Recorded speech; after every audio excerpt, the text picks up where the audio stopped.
Good morning, student.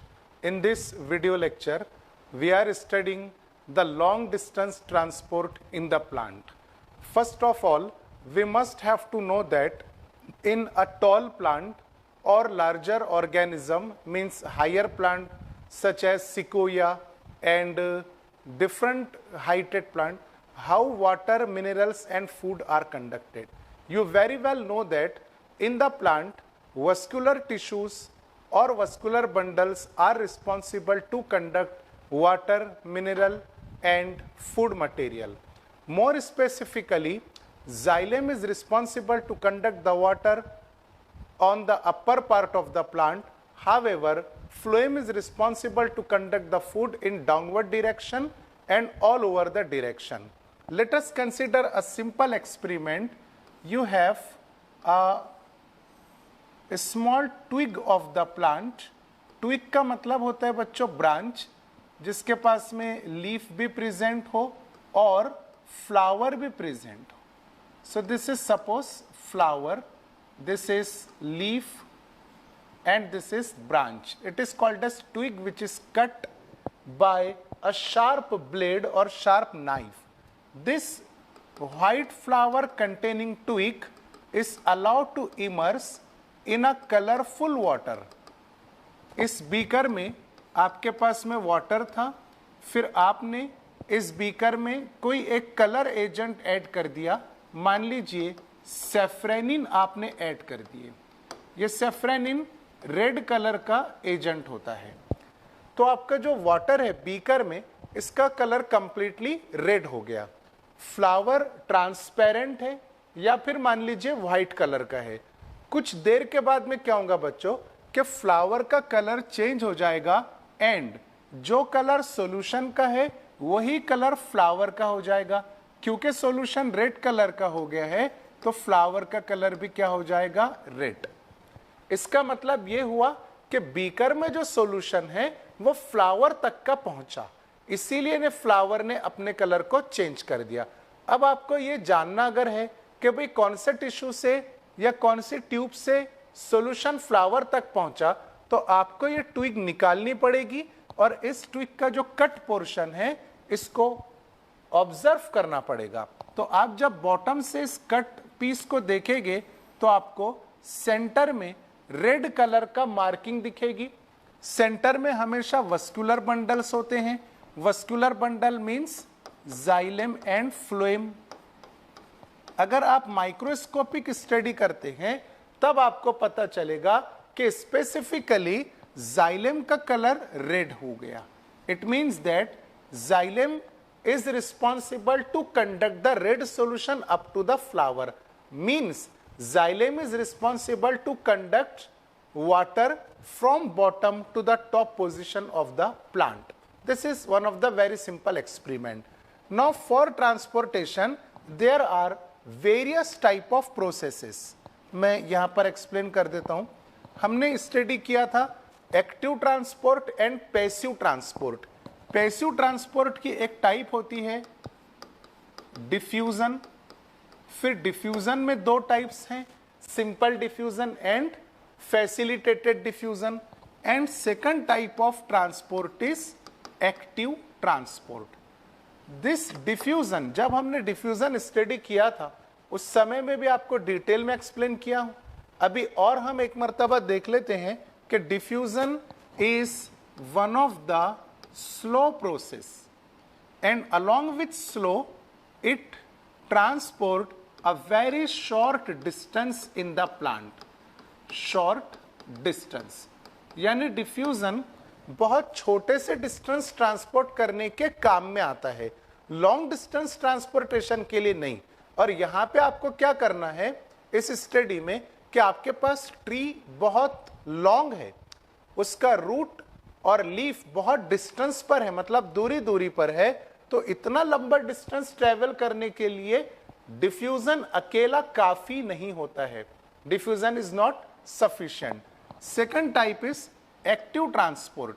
देखिए active transport में rate of transportation fast होता है, मॉलिक्यूल तेजी से भागते हैं, लेकिन हर मॉलिक्यूल को आगे बढ़ने के लिए, ट्रांसपोर्टेशन के लिए एनर्जी लगती है क्योंकि ये एक्टिव प्रोसेस है, और प्लांट के पास में इतनी एनर्जी तो नहीं है कि वो वाटर को बॉटम से टॉप तक पहुंचाने के लिए हर मर्तबा एटीपी सप्लाई करे।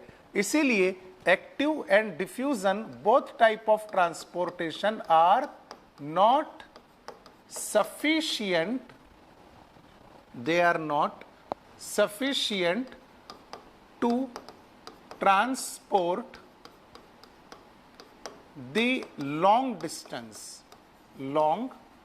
distance. Okay, कई मर्तबा क्या होता है कि अगर प्लांट या ट्री बहुत ज्यादा टॉल है तो उसका root act as a site of absorption. Root ही वाटर को एब्जॉर्ब करती है ना, तो root is a target of absorption. And another organ is leaf is a target of storage, और leaf is a site of storage. So in very tall trees the site of absorption that is root and the site of storage that is leaf both are situated far apart from each other. दोनों एक दूसरे से बहुत ज्यादा दूरी पर है, इसीलिए वाटर को लॉन्ग डिस्टेंस ट्रांसपोर्टेशन परफॉर्म करना पड़ेगा जो डिफ्यूजन और एक्टिव ट्रांसपोर्ट से नहीं हो सकता है। इसलिए बच्चों प्लांट ने क्या किया कि एक स्पेसिफिक मैकेनिज्म एडॉप्ट किया जिसे लॉन्ग डिस्टेंस ट्रांसपोर्ट सिस्टम या लॉन्ग डिस्टेंस ट्रांसपोर्ट मैकेनिज्म भी कहते हैं। वो एक्सप्लेन करने के लिए मैं पहले आपको ये बता दूं कि आपके एनसीईआरटी बुक में डिफ्यूजन से रिलेटेड एक क्वेश्चन दिया हुआ है। देखिए, what is diffusion? Diffusion is a slow process and it transport a very short distance for transportation of typical plant cell. मान लीजिए ये प्लांट सेल है, इस टिपिकल प्लांट सेल का साइज होता है 50 माइक्रोमीटर। साइज में फ्लक्चुएशन हो सकता है, कम ज्यादा साइज हो सकती है, लेकिन एक टिपिकल एवरेज हमने यहां पे एग्जांपल लिए। तो इस प्लांट सेल को ट्रांसपोर्ट करने के लिए डिफ्यूजन वाला प्रोसेस 2.5 सेकंड का समय लगा देगा। How much second? 2.5 सेकंड। अब उसने क्वेश्चन ये पूछा है कि अगर 50 माइक्रोमीटर ट्रांसपोर्टेशन के लिए, मतलब इतने डिस्टेंस ट्रांसपोर्ट के लिए 2.5 सेकंड टाइम लगता है, तो डिफ्यूजन प्रोसेस के थ्रू अगर कोई मॉलिक्यूल 1 मीटर का ट्रांसपोर्टेशन परफॉर्म करेगा तो कितना समय लेगा? कौन से प्रोसेस के थ्रू? डिफ्यूजन के थ्रू। मॉलिक्यूल कितना डिस्टेंस ट्रांसपोर्ट करता है? 1 metre. So what is time?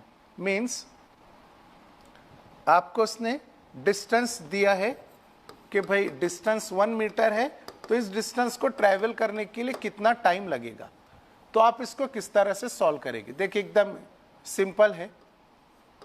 50 micrometer के लिए टाइम कितना लगा? 2.5 सेकेंड। ओके, तो 1 मीटर के लिए कितना समय लगेगा?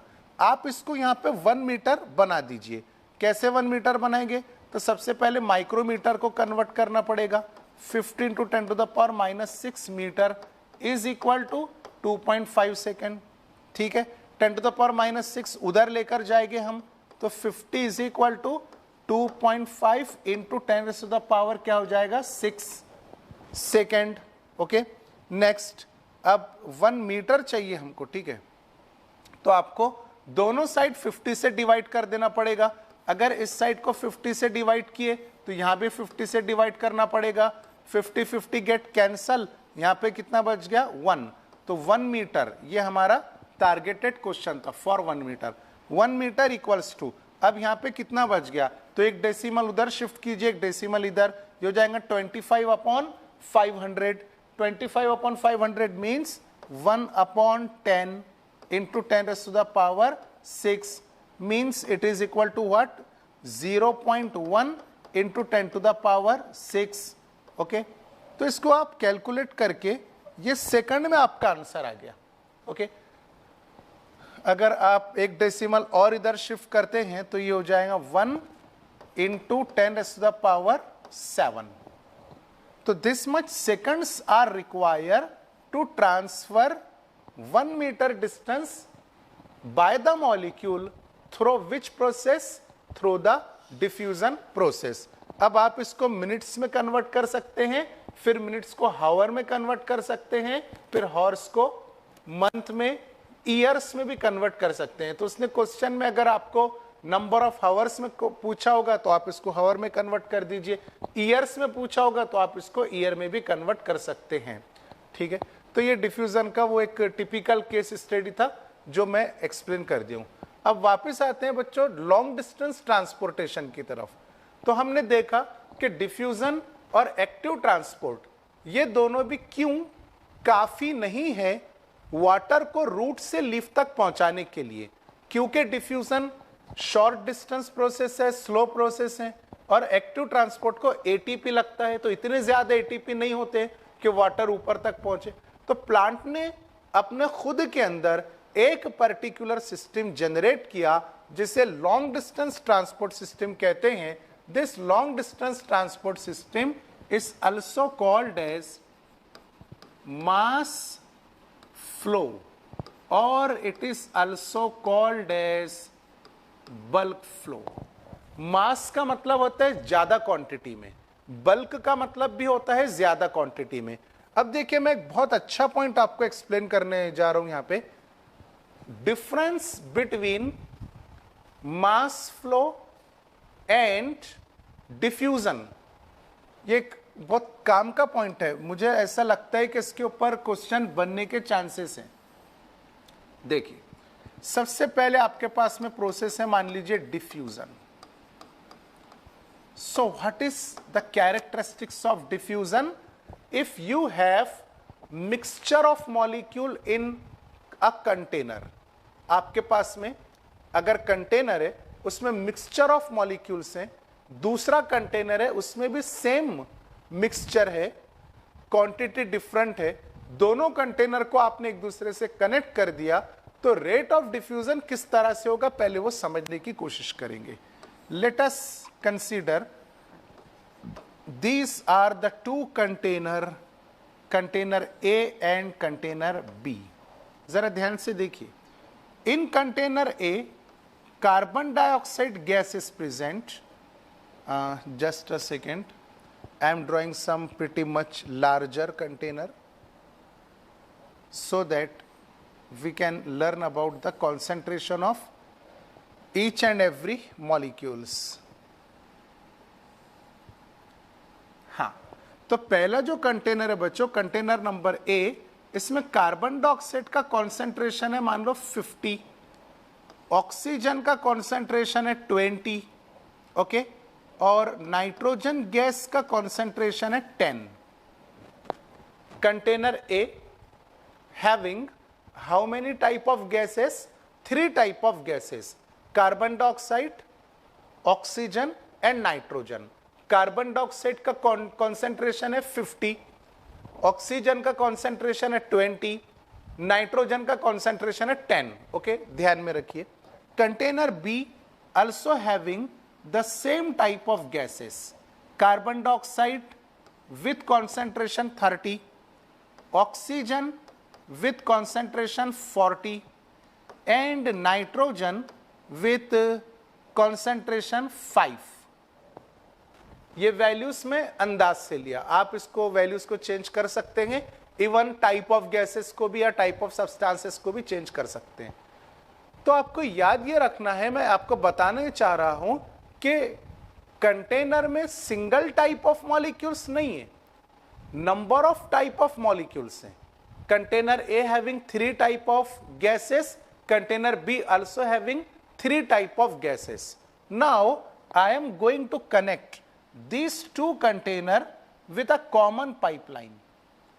कंटेनर को पाइपलाइन से कनेक्ट कर दिया हूं। अभी क्या होगा कि गैस मॉलिक्यूल्स का मूवमेंट होगा, लेकिन तीनों गैस मॉलिक्यूल्स का मूवमेंट एक डायरेक्शन में नहीं होगा कि भाई कार्बन डाइऑक्साइड, ऑक्सीजन, नाइट्रोजन तीनों ए से बी मूव हो गए या तीनों बी से ए मूव हो गए। तीनों गैसेस का मूवमेंट इंडिपेंडेंट रहेगा एक दूसरे से, यानी कार्बन डाइऑक्साइड ऑक्सीजन और नाइट्रोजन पर डिपेंड नहीं करेगी मूवमेंट के लिए। इसी तरह ऑक्सीजन बाकी दो गैसेस पे डिपेंड नहीं करेगा, नाइट्रोजन भी बाकी दो गैसेस पे अपनी मूवमेंट के लिए डिपेंडेंट नहीं रहेगा, वो नाइट्रोजन कॉन्सेंट्रेशन ग्रेडियंट के अकॉर्डिंगली मूव होगा, ऑक्सीजन भी इसी तरह मूव होगी और कार्बन डाइऑक्साइड भी, तो तीनों का मूवमेंट इंडिपेंडेंटली है। क्या आप बता सकते हैं कि कार्बन डाइऑक्साइड का मूवमेंट कौन से कंटेनर से कौन से कंटेनर की तरफ होगा? The right answer is depending on the concentration gradient, more concentration of carbon dioxide is 50, less concentration is 30. That's why carbon dioxide must have to move from container A to container B through this pipeline. Correct? Okay. Second, अब oxygen का judgement लीजिए, एक तरफ 20 है, दूसरी तरफ 40 है, तो 40 is more than 20. That's why oxygen must have to move from container B to container A. From high concentration to low concentration. तो गैस, लिक्विड, सॉलिड हमेशा अपने हायर कॉन्सेंट्रेशन से लोअर कॉन्सेंट्रेशन की तरफ जाती है। What about nitrogen? नाइट्रोजन एक तरफ 10 है, एक तरफ 5 है, तो ज्यादा क्वांटिटी कम की तरफ मूव कर जाएगी, मतलब nitrogen is moving from container A to container B in this particular direction. So this is the principle of diffusion. If you have a mixture of substances, then each substance move independent on another substance. ठीक, next. Now what is the mass flow? जैसे मैं आपको बताया कि हमको difference समझना चाहिए diffusion और मास फ्लो के दरमियान। Mass flow, it is also called as NMAC. So what is mass flow? In case of mass flow, all the substances are moving with same pace. All these substances are moving with the same pace.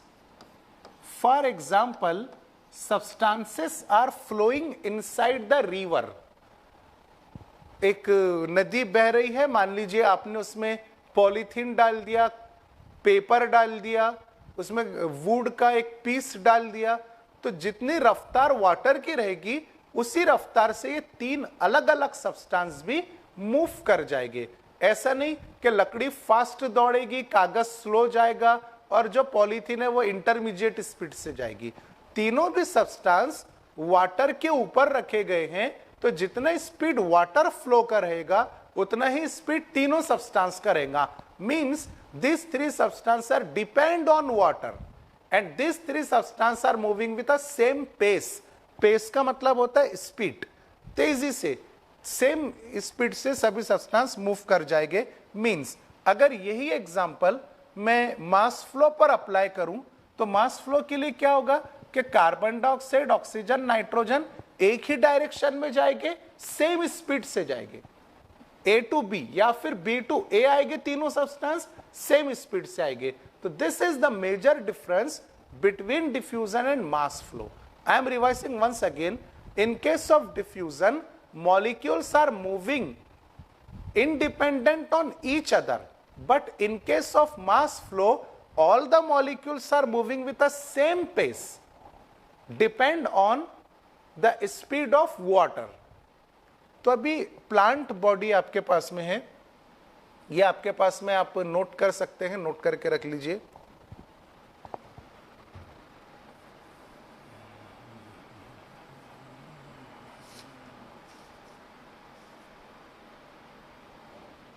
Okay, now अब मान लीजिए कि आपके पास में plant body है। Root absorb not only water but it can also absorb the inorganic nutrients. So all the mineral must have to flow with the same speed in upper part of the plant. That's why plant has developed the bulk flow system or the mass flow system. ये जो bulk flow है या mass flow है, ये बच्चों दो type से हो सकता है। एक positive hydrostatic pressure, positive hydrostatic and negative hydrostatic. Positive hydrostatic means अगर वाटर को फोर्सफुली पुश किया गया, देखिए दो टाइप्स यहां पर है, एक है पुश और एक है पुल। अगर आपने वाटर का मोटर लगाया है, जैसे नल आते हैं नगर पालिका के अपने मोहल्ले में, अपने घर में, तो अपन क्या करते हैं, वाटर का एक मोटर लगा देते हैं, पंप लगा देते हैं, वो प्रेशर से वाटर को एक साइड से खींचता है और दूसरे साइड पुश करता है। तो ये पुश वाला पार्ट आप स्टडी कीजिए कि मोटर से वाटर पुश हो रहा है, तो that is called as positive hydrostatic pressure. Example of positive hydrostatic pressure is garden hose. Garden hose यानी गार्डन के अंदर, बागीचे में पानी के जो स्प्रिंकल्स होते हैं, ये छोटी छोटी जो पाइपलाइंस होती हैं, तो मोटर ऑन किए कि उसमें से प्रेशर से वाटर आता है, फिर जो माली होता है या किसान होता है या हम लोग होते हैं, वो वाटर पानी से सप्लाई करते हैं। That is the example of forceful coming of water. Water is coming by pressure supplied from the back side. It is called as positive hydrostatic pressure. Negative hydrostatic pressure means suction. Suction through the straw. आप नारियल पानी P रहे हैं, नारियल पानी आपने लिया, उसमें स्ट्रॉ को डिप किया, अब पीछे से बैक साइड से प्रेशर नहीं आएगा कि नारियल पानी वहां से उड़ रहा है और डायरेक्ट आपके माउथ में, नहीं, आपको सक करना पड़ेगा। It is called as negative hydrostatic pressure. तो प्लांट में दोनों भी प्रॉपर्टीज होती हैं। रूट प्रेशर वाटर को पुश करता है, लेकिन ट्रांसपिरेशन जो होता है वो वाटर को अपनी तरफ पुल करता है। Push and pull means positive as well as negative hydrostatic pressure. So this is all about the long distance transportation. Now moving further in the next topic, what about the material which are flowing through the xylem? याद रखना है आपको कि xylem tube के through कौन से material flow होते हैं। Through the xylem first water is flowing, along with water inorganic nutrients, जिन्हें आप मिनरल भी कह सकते हैं, ब्रैकेट में लिख देता हूं, inorganic nutrients, some nitrogenous compound, nitrogen containing compounds, for example amines, nitrate and nitrite, and growth hormones are flowing through the xylem. Growth hormones means PGR, auxin, gibberellin, cytokinin, and so on. So these four type of component, water, minerals, nitrogenous compound and growth hormone are flowing through the xylem tube in upward direction. So direction is only one. However, through the phloem, organic nutrients or organic food is traveling. Organic nutrients are moving.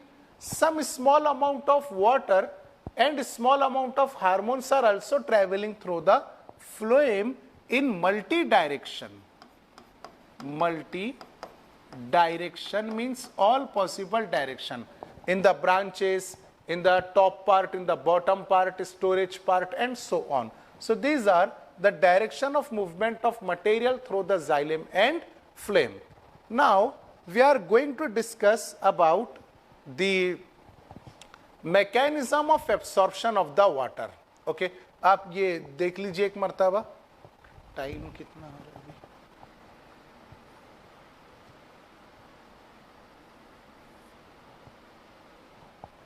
Okay, तो अभी time है अपने पास में 10 minute और। अपन study करते हैं absorption of water, mechanism of absorption.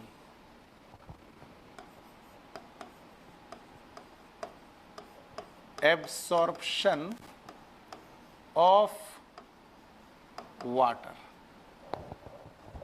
Plant में 3 vegetative organs हैं, रूट, स्टेम, लीव्स। कौन सा वेजिटेटिव ऑर्गन वाटर एब्जॉर्ब करेगा? Obviously root. इसीलिए हम वाटर प्लांट के लीफ पर सप्लाई नहीं करते हैं। फॉर एग्जाम्पल, ये एक गमला है जिसमें आपने प्लांट को ग्रो किया है अपने हाउस में, अपने घर पर, आप इस पे वाटर सप्लाई करना चाहते हैं तो आप वाटर लीफ पर अप्लाई नहीं करेंगे, आपको वाटर अप्लाई करना पड़ेगा सॉइल पर। सॉइल से परकोलेट होकर फिल्ट्रेट होकर वाटर जाएगा नीचे। यहां पर बच्चों बारीक बारीक सॉइल के पार्टिकल्स हैं, सॉइल के पार्टिकल के बीच में जो वाटर रहेगा उसे कहेंगे कैपिलरी वाटर। और एक लेक्चर में मैं आपको बताया था कि प्लांट सिर्फ कैपिलरी वाटर को ही एब्जॉर्ब करता है। तो root is the organ of plant which absorb the water from the soil. So site of absorption is root. तो इस रूट का मॉर्फोलॉजिकल स्ट्रक्चर हमको स्टडी कर लेना एक बार जरूरी है। हालांकि मॉर्फोलॉजी ऑफ फ्लावरिंग प्लांट में हमने स्टडी कर चुके थे। This is the primary tap root like this. This primary tap root having 4 main regions, it is called as tip of the root. Tip of the root is also called as root cap. Okay. Now just proximal to the root cap means just behind the root cap there is a region in which rapidly dividing cells are present, and this region in which rapidly dividing cells are present is called as region of meristem or region of meristematic activity. Just above the region of meristematic activity, cells are elongated because of vacuolation and extension. So this region in which elongated cells are present, and this region is responsible to increase the length of the root, it is called as region of elongation, and the topmost region is called as region of maturation, and this region of maturation is responsible to absorb the water because the region of maturation contain many, means millions of unicellular hair-like outgrowth, and these hair-like outgrowth are called as root hairs. Okay, so most of the water is absorbed through this region, and very little bit amount of water has been absorbed through the another region, which is countless or meaningless. Most of the water absorbed through the region of maturation because region of maturation contain the root hairs. Now, what are root hairs? Let us consider the transverse section of root in the region of maturation. In the next page, ये जो root हमारे पास में था पिछली slide में, यहां से हम ट्रांसवर्स सेक्शन कट करके कंपाउंड माइक्रोस्कोप में स्टडी करने जा रहे हैं.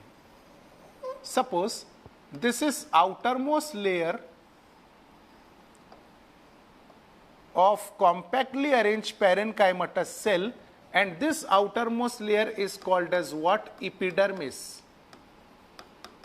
Okay, just below the epidermis, loosely arranged spherical parenchymous cells are present, and these spherical loosely arranged parenchymous cell are known as cortical layers. Cortical layers. They may be 2 to 3 layers of the cell, but they are scattered or loosely arranged. Just inner side, there is a inner boundary. It is a innermost cortex layer, and this innermost cortex layer is known as what? Endodermis. Now, below the endodermis, some elongated cells are present. They are called as pericycle, then vascular bundle, and then pith is present. We are studying about the root hair. Epidermal cell undergo extension, and this extended part of the epidermal cell is thin and delicate. This thin, delicate and extension of epidermal cell is called as root hair. तो root hair बच्चों कोई additional cell नहीं है, ये epidermal cell का ही extended part है। Okay, so root hair is thin and extended part of root epidermal cell. क्योंकि ये स्टेम में नहीं पाए जाते हैं, इसीलिए रूट एपिडर्मल सेल यहां पे मेंशन करना जरूरी है।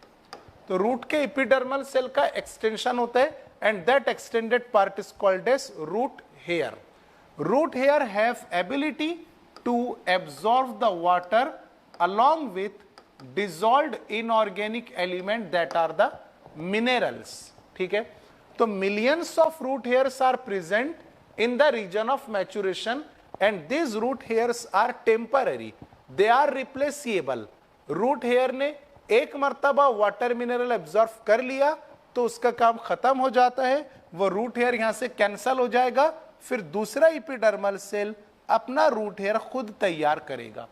तो ये रूट हेयर्स का आना जाना चलता रहता है।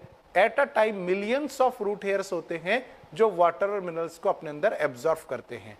तो एब्जॉर्प्शन किस तरह से होता है, एब्जॉर्प्शन की दो पाथवे कौन सी हैं, passive active absorption, apoplast, symplast, ये सब हम नेक्स्ट लेक्चर में स्टडी करेंगे। Thank you very much.